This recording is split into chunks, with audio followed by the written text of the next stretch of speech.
For LMUWrestlers.com, I'm Scott Earlin, joined by head men's volleyball coach John Cash. Coach Cash, opening weekend this past weekend at the Grow the Game Challenge in Nashville, Tennessee, a 3-0 loss to McKendree, a 3-0 loss to number 4 Hawaii.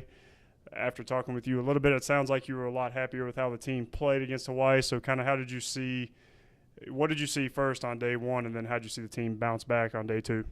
Day one was a interesting thing because I was curious where my players were and who stole their jerseys.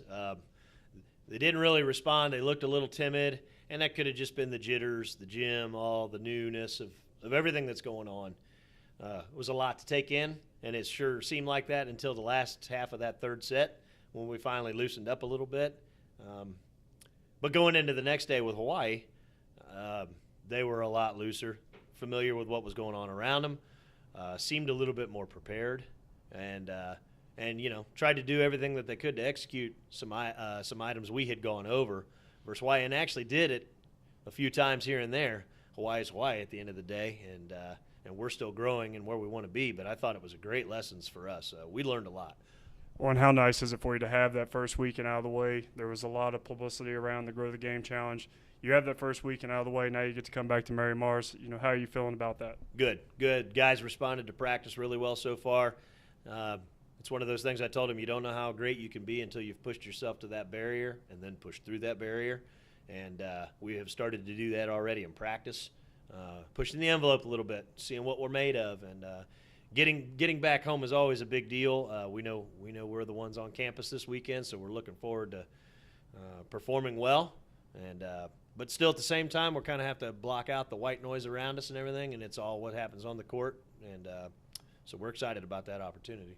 Alderson brought us on Friday. Then you turn around and face Belmont Abbey on Saturday. How much scouting have you done on those two teams? What are you expecting from those two opponents this weekend? Both teams put up decent blocks, especially Alderson brought us big blocks. Very athletic team, dynamic in many ways. But present us some opportunities that I think we can be successful with at the same time. So we're very prepared in that front with our reports. I think we have a pretty good game plan going into that.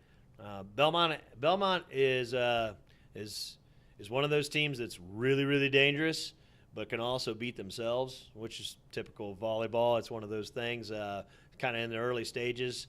But they've got some guys who are terminal, who do a really nice job of finishing plays. So we'll have our hands full this weekend. It's not going to be a walk in the park. And that kicks off a 4-game homestand here at Mary Mars. So kind of how nice will it be to settle in here in Harrogate, sleep in your own beds, and hopefully, get some winning going? I don't know who's sleeping, but it's probably not you. Not me. I haven't really slept that well. So, it is great to be home, though, and in front of the fans, and we've been kind of pushing our brand out there, trying to get people to recognize, we're here and come on out and watch us, and it's a fun and engaging atmosphere. I think a lot of people will enjoy what we're doing. For John Cash, I'm Scott Rowland, and this is LMUWrestlers.com.